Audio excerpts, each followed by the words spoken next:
So a module is basically a Python program containing certain definitions and statements. Now we all know while writing our codes, although if we have used the IPython notebook, it might was a little bit different. But if we use to write the programs in a .py file, we have codes containing certain definitions or variable declaration and certain statements. So while writing that, we have created certain .py files, isn't it? So a module is nothing but some programs or some .py files that we have created or we will be creating for writing certain definitions and statements. Now, if the name of the file, if the name of the Python program that we have written is say new modules.py, then the corresponding module name is basically the name excluding the .py extension, which is basically new module.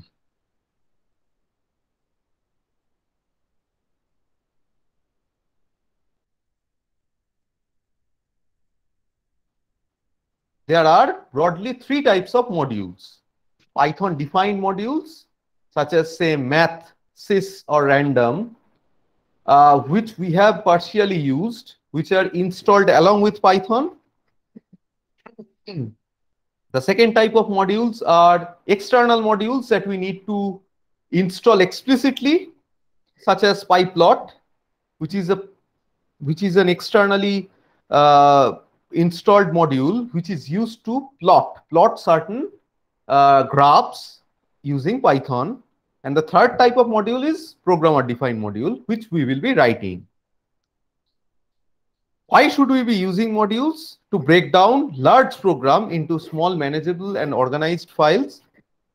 So this is similar to breaking up the large code into smaller functions. And the second reason why we should be using is to provide reusability of codes. Now again, when should we be using modules? So we should be defining a set of modules with our frequently used functions, and we should be keeping them as a module, and we should be importing them or using them whenever it is necessary to be applied. So instead of copying, so I have started the discussion on, without the knowledge of functions, we have copied certain codes at certain points, right? The same code at the same, in different points in our code, right? Without the knowledge of function. Then we have learned function. What we have done, we put that same code snippet inside that function, and from whenever it is necessary, we were calling that function. Now, if say I have written one program, say program 1.py, where this function has been written. Now I want to use that function from another program, say program 2.py. What, from the knowledge that we have gained so far, what we need to do is we need to copy the function from the program 1.py to program 2.py. Then we can actually call that function from program 2.py. But in module, what we'll be doing is we can actually use the function that is defined in the program 1.py file. This is called modules. So again, formally, a module is a .py file containing Python definitions and statements. Now, as we have already written the Python codes, the .py is the extension of a Python program. It will be consisting of two broad things. One is variables and second is functions, right? Here irate is the variable. Here this update underscore principal is the corresponding function, not corresponding function, but a function. The variable will be basically can be a statement. Here it is an assignment statement. Here the function will be can be consisting of multiple statements.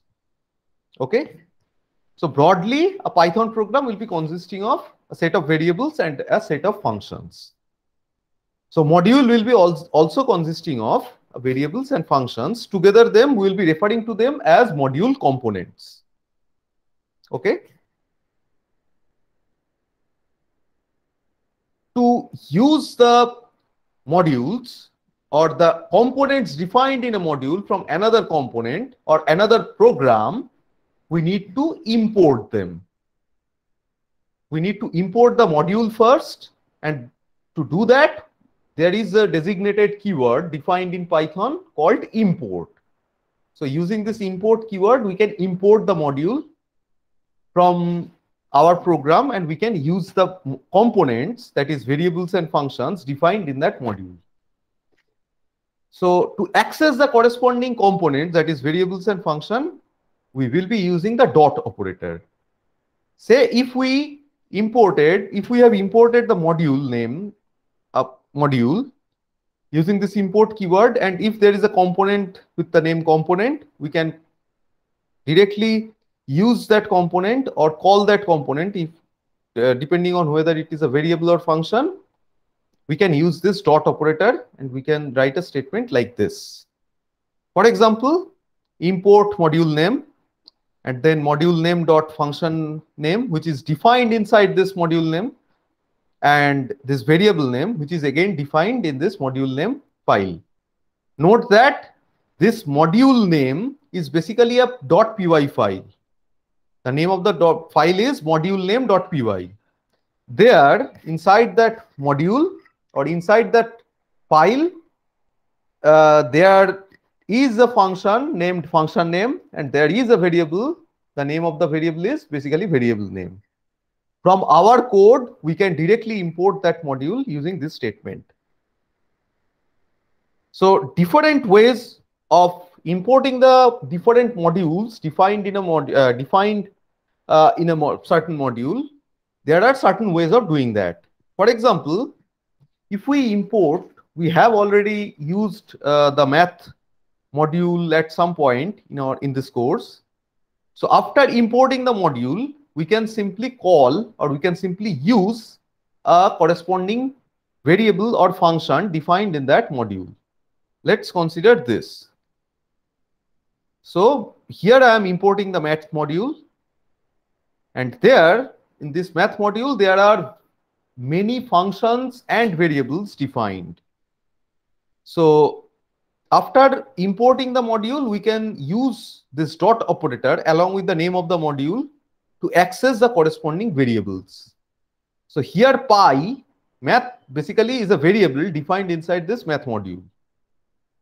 Math.py will be giving us the result, basically an approximated value of the constant pi, similar to the value of e. If we execute this, as you can see, the value of pi is, this is an approximation which is stored in this math module as a variable named pi.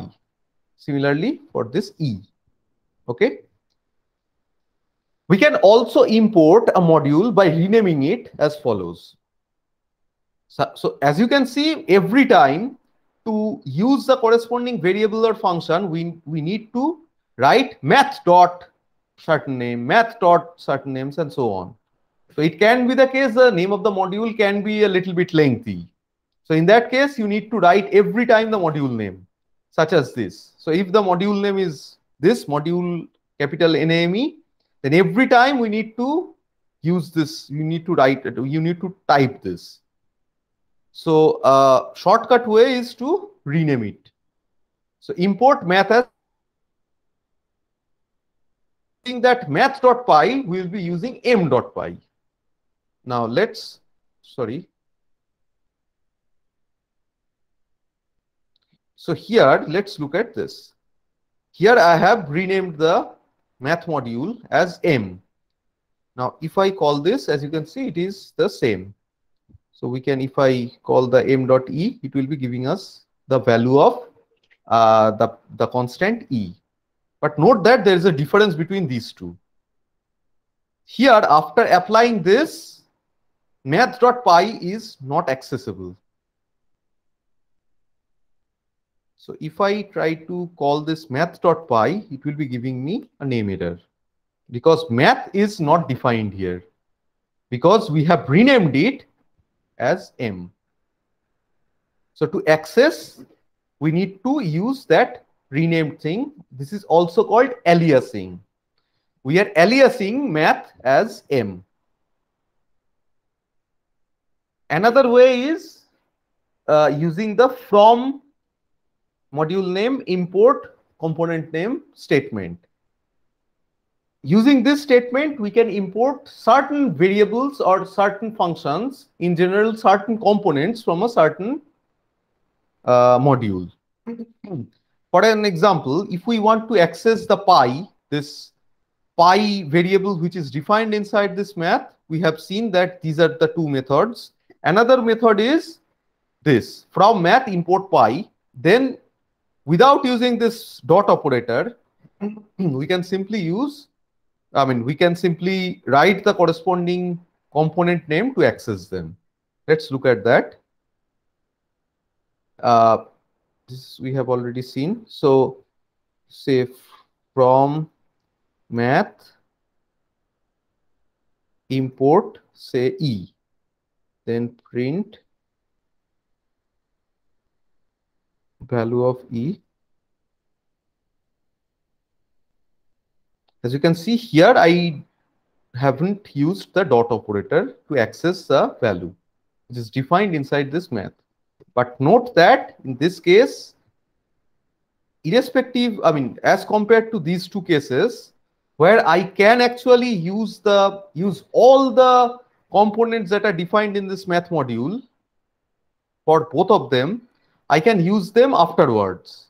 But here, only the pi module or the module that I am importing, that is only accessible. If I try to access, so print pi, it will be giving me again a name error. As you can see, a name error because pi is not defined here. Now to again import pi, again we need to write, so from math import say pi, then it will be giving me this value. And we can also use, we can club them together into a single statement as well, like this. This is also okay. Okay.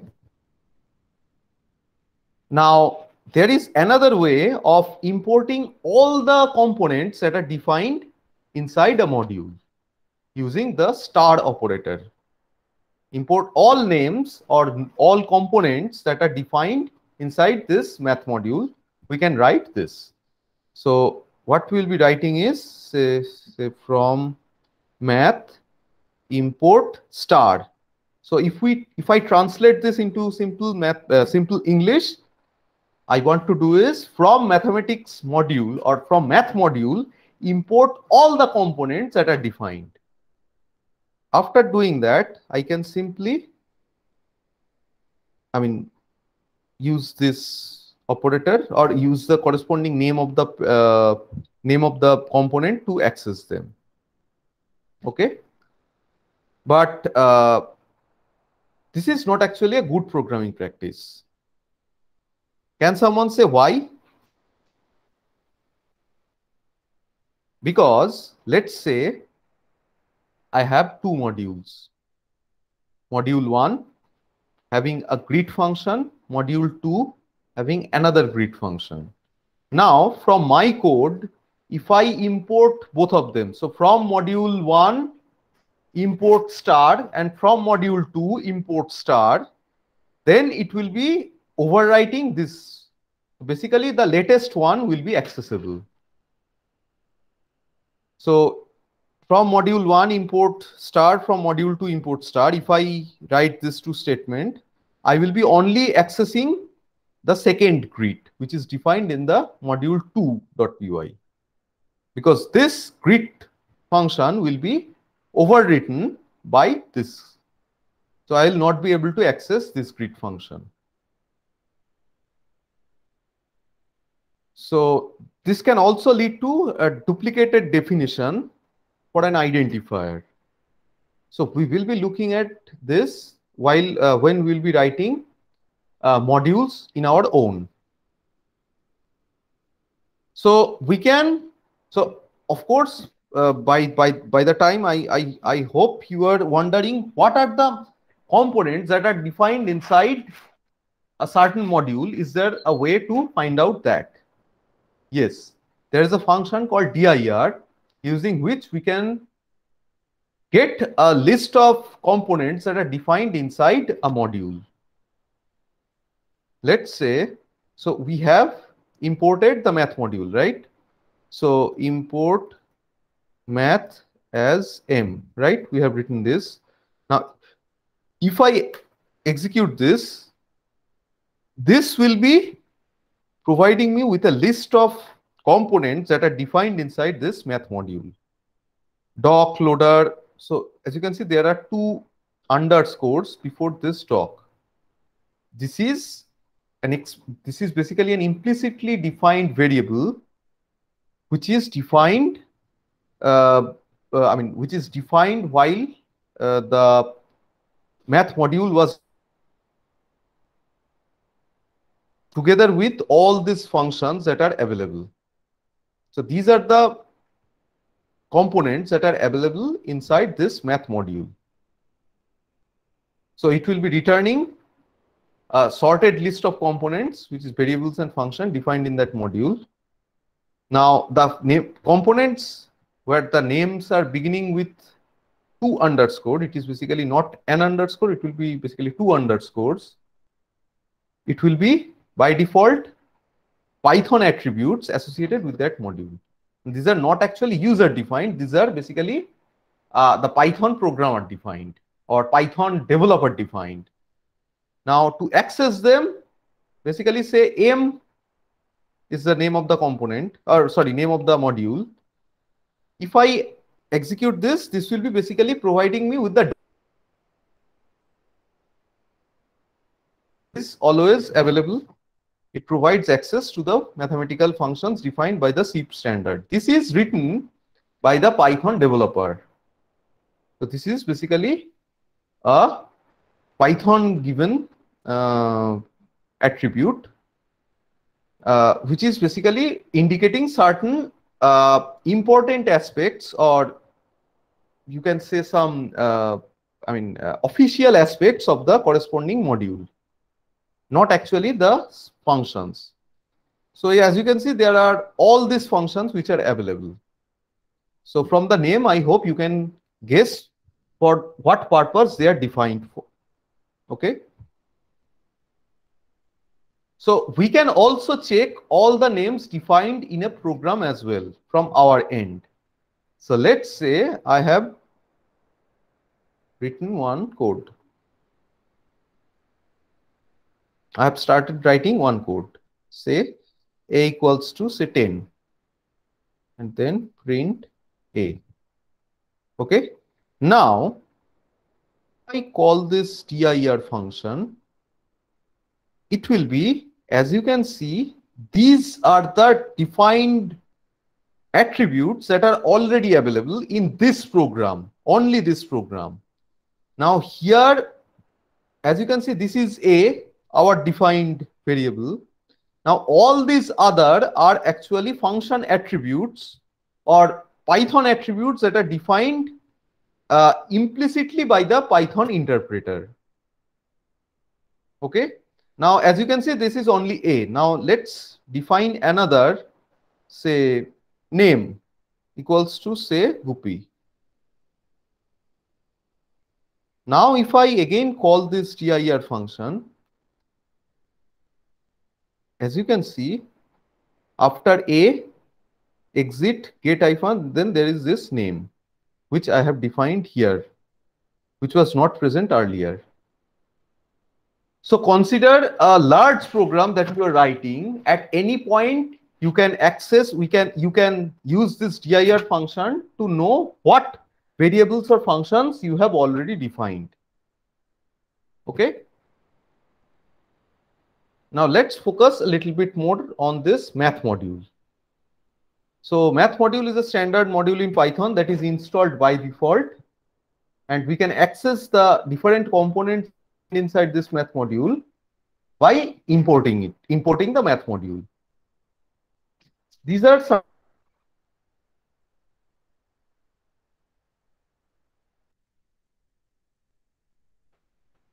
pi we have seen, e we have seen. These are two variables. Now these are certain functions. We'll be returning the smallest integer greater than or equal to a value which you are giving as parameter here. Let's look at that as well. Let's say, so m dot sil. So if I give say 3.4, it will be giving me 4. So the integer which is greater than this, right? The smallest integer greater than the value. Floor is correspondingly, if I apply this floor, it will be giving me 3. The smallest, the largest integer less than that value. Fabs is basically will be returning the absolute value of x. Let's say m dot fabs 3.3, it will be giving me 3.3. Now if I apply or if I say fabs with say minus 17.6, it will be resulting into 17.6. Basically it will be giving me the floating absolute value of the parameter, right? There is this f mod function as well, which will be giving you the basically the remainder after dividing this with this, basically the mod as a floating value. Now consider, I mean, concentrate on this fabs, f mod. So these are actually functions that will be returning you floating values. Now of course you can apply this int function to convert them into the corresponding integer, right? So these are certain functions. From the name you can actually understand. These are some more functions such as this log, which can take 1 or 2 parameters. By default it will be returning the logarithm with the base of e. If you provide the second parameter, it will be considering that as a base. And these are the operations or functions defined. So I hope you will be able to understand this. I don't have to test them from my end. There is also a random module which we have used. So import random. We know this will be generating a random integer from. This will be given a list, random.choice, and given this list as parameter, it will be basically providing you with a name randomly. Shuffle can also shuffle a list, random.shuffle. Now we have written a code to do that. Now we can see it is already defined in this random module. The shuffle function is already defined in this random module. Okay. Now there are some certain other functions that are defined as well. This we have already seen. Shuffle, we have here, I have shown you the expected thing. Sample is a function. Given a list or a sequence and a number, it will be randomly presenting you with a random sample taken from this population, that this many items. So if the population is consisting of say 10,000 items, and if you provide say 100 as the second parameter of k as k, calling this function will be randomly selecting 100 items from this population. There are other functions such as normal variate, Gauss, beta variate, and so on as well, which will be giving us with a random distribution of values. So now, as you can understand, we are entering into the actual computation part or the fun part of using this Python. So to generate a normal distribution with the value say from 1 to 100, how can we do that? Using this random module, we'll be looking at that in the next class. Okay, so in the next class, we will be starting with writing two programs. Write a program that generates a random population of n items and then sample k number of items from the population. The second program will be a very nice one. Write a program to generate a series of random numbers that follow a normal distribution with a given mu and sigma, or mean and standard deviation. We'll be continuing our discussion from this in the